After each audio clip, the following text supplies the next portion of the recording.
Por que o Lula foi derrubado? Não foi por causa de mensalão, não foi por causa de nada, foi porque tinha preto pobre na universidade, mano, andando no aeroporto, falando sobre política. Embrionariamente, minimamente, eram pequenos focos de exceção. Eu lembro de eu entrar em Acari, no Centro Cultural lá. Acari é um complexo de favela no Rio de Janeiro. Eu ajudei a decorar o Centro Cultural, fiquei amigo da rapaziada, de vez em quando eu visitava. Eu cheguei no Centro Cultural e só tinha um cara, eram uns 15 que administravam o centro. Tudo artista, rapper, grafiteiro, pintor, poeta. Nesse dia que eu cheguei, só tinha um, porque os outros estavam cuidando da vida. Mas tinha gente da favela lá, sacou? Ou jogando ping-pong, ou trocando ideia, ouvindo música, vendo vídeo, no Centro Cultural. E o cara sentado calado, olhando para a parede. Eu entrei pela porta. Ele olhou para mim, porra, Edu, senta aqui, cara, vamos conversar um pouquinho. Pô, a favela é muito alienada, velho. Olha os papos que eu escuto, a mente teleguiada do caralho. Como é que a gente faz, mano? É muita alienação. Eu falei, velho, anos atrás a gente tava na favela e não encontrava ninguém reclamando de alienação. Você acha que a coisa não tá andando? A coisa tá andando, velho. Só que a coisa não anda no ritmo que o nosso ego exige. A coisa anda no seu ritmo. É preciso perceber esse ritmo para participar de forma útil. Porque se você acha que vai mudar o mundo, velho, logo, logo você vai desistir. Vai achar que o mundo não muda nunca e vai sentar angustiado aí, pensar só em si. Você acha que aí tem... É até legal, né? Porque a gente falou da galera ali, dos comunistas sentaram aqui. Talvez seja uma coisa até transcendental. Você tem que esperar, não vai resolver durante a nossa existência nesse mundo. Mano, a existência da humanidade, eu comparo a uma caminhada infinita. Ela começou na noite dos tempos, a gente não sabe nem direito onde foi. E ela vai continuar caminhando depois que a gente morrer por milênios que a gente também não sabe. Então a minha vida é um passo numa caminhada infinita. Um passo, mano. Eu não posso querer mudar o mundo nesse passo. Eu posso mudar a minha vida. E foi o que eu fiz. O que eu quero é que meu passo seja dado na direção que eu escolher e não na direção que a sociedade quer me obrigar. Ela quer me enquadrar num esquema social que funciona em detrimento da grande maioria, em benefício de um punhado de podre de rico, sem alma, velho. É perversa a sociedade, porque é estruturada de cima para baixo. Se você vai numa favela, você vê um nível de solidariedade imenso ali. Porque ali a solidariedade não é uma virtude, ali a solidariedade é uma ferramenta de sobrevivência. Assim como a humildade, para o acadêmico, é uma ferramenta de trabalho, mano. Mas ele é induzido a ser arrogante, a ter um sentimento de superioridade, que vai fazer ele, na melhor das hipóteses, ser benevolente com aqueles que ele julga inferiores. Mas eles não são inferiores, eles foram inferiorizados, sofrendo crime de Estado. E eles têm uma resistência que nem eles mesmos levam em conta. É preciso chegar ali, mano, oferecendo o conhecimento que foi roubado para eles e perguntar, e agora, o que a gente faz com isso? E não chegar ali dizendo, olha, eu vou ensinar vocês e vou dizer o que vocês têm que fazer. Ah, vai se fuder, parceiro. Não vai ter crédito, mano. Você tá daqui, de lá, né, orquestrando aqui. Velho, o inferiorizado, ele aceita essa inferioridade lá no trampo. Lá na sociedade, na favela onde ele mora, não, mano. Eu tenho a analogia que é quando você aprende a nadar, tá aprendendo, teu professor tem que estar dentro da água com você, né? Pra pegar na mão e tal. Não adianta ele ficar lá de fora. Você bate aí os braços, é assim, não dá, você vai se afogar. Ou vem junto ou não tá. Não é? Sim, é estranho, sim. né? De fora, orquestrando e debatendo social, você não tá ali por dentro. Você não tem aquela vivência, mano. Você não aprende a ter respeito. Foi uma coisa que eu comecei a aprender. Eu passei... Logo que eu peguei a estrada, mano, eu passei perto de 2 anos na qualidade de micróbio. É no nível da mendicância. Não tinha trabalho, eu pedia. Eu ia comer no lixo. Eu catava na xepa da feira. Aprendi com os mendigos, mano. E pra mim tava divertido, porque aquilo não me deprimia. Era uma escola.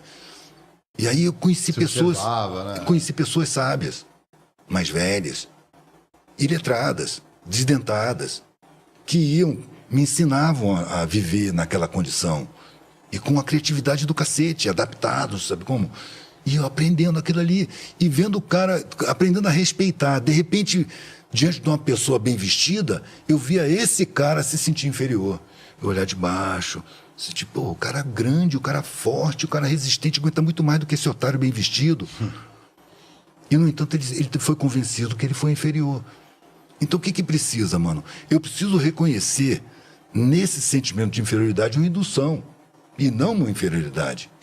O cara é muito mais forte, só que ele não sabe disso. Eu sei. Então eu respeito essa força. E não reconheço a inferioridade que ele mesmo sente. Ele está equivocado. Ele foi induzido. Do mesmo jeito que eu não reconheço a superioridade daquele que se sente superior. Ele foi induzido também, da mesma forma. Ele é um devedor. Porque se não fosse o ajudante de pedreiro, não tinha parede na universidade, não tinha vidro na janela. Porque o engenheiro não pega no cimento. Ele não vira massa. Ele não carrega nas costas. Ele manda carregar. Então, se não for os de baixo, não tem sociedade. E aí que tá, né? De tanto trabalhar em obra, né? O pessoal aprende, observa como é que são construídas. Vê se vai engenheiro na favela. Exato. Tem uma favela no Rio chamada Santa Marta. Ela é num íngreme de morro. E eu fui num evento social lá, num evento que o rapper Fiel estava tendo. Tinha uma rádio, ele teve vários problemas com polícia e tal, mas ele tinha uma rádio lá. E eu estava lá nesse evento, que tinha vários universitários e revolucionários, gente engajada, né, socialmente falando, gente que tem boa intenção, velho, mas não se percebe condicionado. E eu estava sentado junto com os favelados, tomando uma cerveja.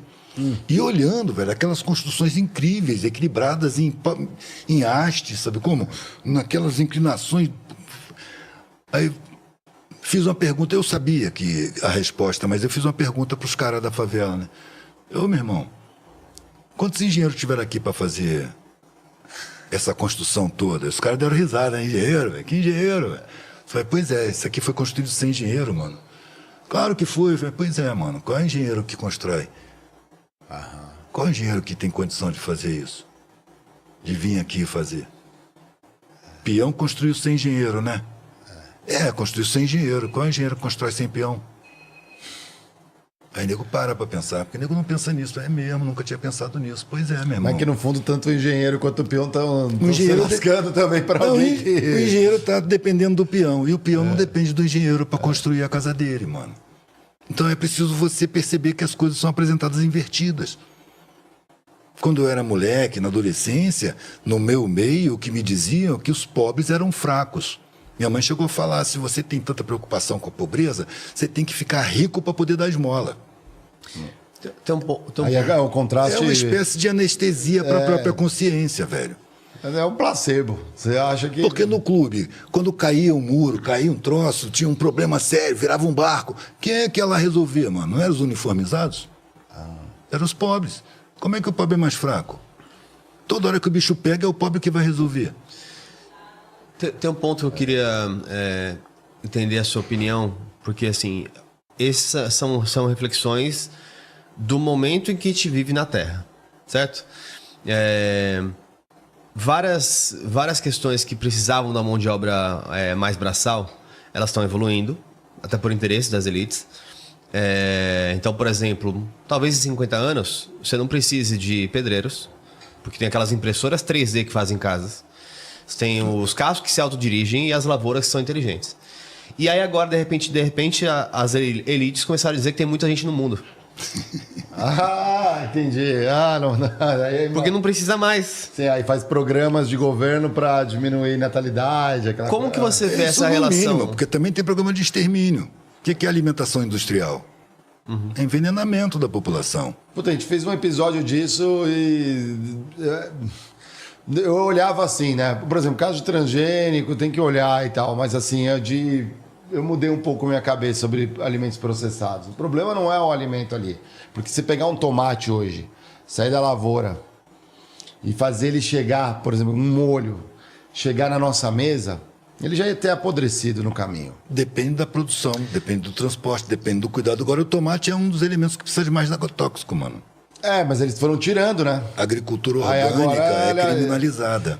Então, Quem é que faz agricultura orgânica? MST, cara. E o que é orgânico? Por exemplo, o café orgânico, ou fertilizante natural. Então, é fertilizante natural, mas as árvores cresceram, chegaram no tamanho que foram, porque lá atrás usaram outro tipo. E agora eles pararam de fazer do jeito anterior...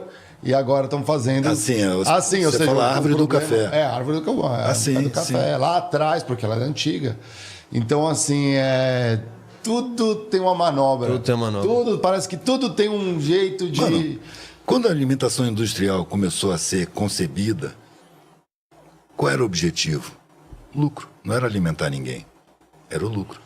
Sim, Então, você qual era o consegue vender pra ideal? mais pessoas, Qual era o distribui ideal? mais, né? Maximizar a produção ao máximo possível.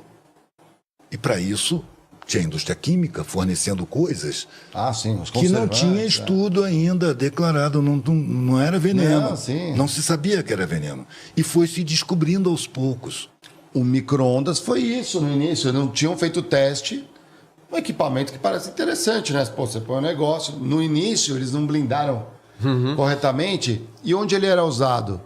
Ele substituía o banho-maria das fábricas. Né? Então, antigamente, o pessoal vinha, colocava a marmita no banho-maria, ficava lá quentinha, né? Na hora do almoço. Então, o banho-maria, ele gasta muito, tem que ficar lá aquele resistência É lá mais jogando. tempo, é. E aí, então, vamos economizar. Cada um põe a sua, liga o micro-ondas, é mais, teoricamente, mais econômico. 1 minuto. E aí, o pessoal, agora é peão na fábrica, vai lá, enquanto tá esquentando aquele 1 minuto e tudo, batucando em cima, aquela coisa. Os primeiros ficaram com os braços. Pegaram tudo câncer aqui nos braços. Não tinha... Depois que falaram, caramba, a gente tem que blindar alguma coisa, foram mudando a forma de fazer. E por Tinha denúncias. estudo. Pode acreditar, velho, que as primeiras denúncias foram perseguidas. Porque a indústria tenta esconder. Na mesma hora a indústria tenta esconder. Do mesmo jeito que as produtoras de transgênico, né, as Monsanto da vida, investem contra os professores que estão denunciando. O cara fez uma pesquisa, descobriu para dar câncer, tumor cerebral, monorquismo estéril. O cara perdia tudo, perdia a pesquisa dele, perdia o lugar na universidade, era difamado na mídia, processado na justiça. Isso aconteceu, perseguição, destruição de carreira, destruição de profissionais. Isso que você está falando é legal, né? Porque o pesquisador ali, ele quer trazer à luz a verdade. Esse pesquisador, sim, mas tem um outro que quer dinheiro. Não, sim, exato. Aí ele faz a Corrompido. pesquisa encomendada e chega no resultado que o cliente quer. E para isso ele enche o rabo de grana. Mercado de consciência, mano. Não, é assim, Voltamos ao mercado de consciência. E é justamente nisso aí. Olha como a gente vai abrindo uns parênteses, não vai fechando, mas ele se conecta. Sempre volta, sempre tem um Não, maternal volta. das Mas pessoas que são as mais inferiorizadas. Não, exato. Sempre E tem. aí como que, talvez, no campo de esclarecer e tentar trazer à luz a verdade, você acha que as instituições operam ou trabalham? Você acha que existe, por exemplo, a gente viveu uma polarização, ainda vivemos, né? Um momento de polarização política no país. Você acha que existe um lado da verdade ou tá tudo... Essa polarização política, você pode botar esse política entre aspas, mano, porque ela foi financeira. Foi uma forma de impedir um governo de continuar investindo nos pobres. Investindo um pouco só, mano. Porque os governos do PT cederam ao mercado. Os bancos Eles tinham não... compromisso de campanha. Eu ganhei raiva de um monte de petista porque eu batia, mano. O que foi as Olimpíadas e a Copa, mano? Nesse período, 250 mil famílias foram expulsas das suas casas para as construções. Mas fica tranquilo que o legado das Olimpíadas está aí. Você viu quantos atletas a gente formou naquele parque? Também tem o legado na psicologia do monte de criança aí, exatamente, um monte de família desfeita, sabe, um monte de gente que morreu de raiva e que está em condições insalubres hoje. Por quê? Porque eles espalham os pobres para longe. E Monsanto, que foi construído... A revelia, mano, teve o acampamento indígena revolucionário nas palavras dos ministérios, 6 meses, mano. Eles tiraram, acho que 6 vezes, com todas as polícias, mano, federal, distrital, militar. E ela descia o sarrafo nos caiapó, mano. Destruía a barraca. Teve cacique que morreu do coração por causa de gás lacrimogêneo. Teve mina que perdeu o neném, que abortou por causa de violência policial. Eles tiravam, no dia seguinte, chegava 4 ônibus daqueles bem perrapados, com mais indígenas e acampava de novo no mesmo lugar, em protesto contra a construção de Belo Monte. Agora vai lá ver o que aconteceu, mano. Acabou. Os ribeirinhos, não tem peixe, saca? Destruiu a área. Altamira é uma das cidades mais violentas da América Latina. Sacou? Por quê? Porque a miséria, quando foram falando em construir uma usina, os miseráveis de todo o Brasil correram para lá, mano. E cercaram a periferia, fizeram seus barracos para procurar emprego na construção da usina, que acabou não absorvendo todo mundo. E a criminalidade estourou, mano. Altamira tinha 100 mil habitantes, passou para 200. A prefeitura de Altamira pediu ao governo, pelo amor de Deus, para, Belo Monte, a gente não tem polícia para tomar conta disso tudo. Tá acontecendo de tudo aqui, cara. de prostituição infantil, tortura, assassinato, grupos criminosos, tem de tudo aqui. Mas a Constituição não parou. Por quê? Compromisso de campanha, interesse financeiro, interesse econômico. As grandes empresas que financiaram a campanha do PT. Tem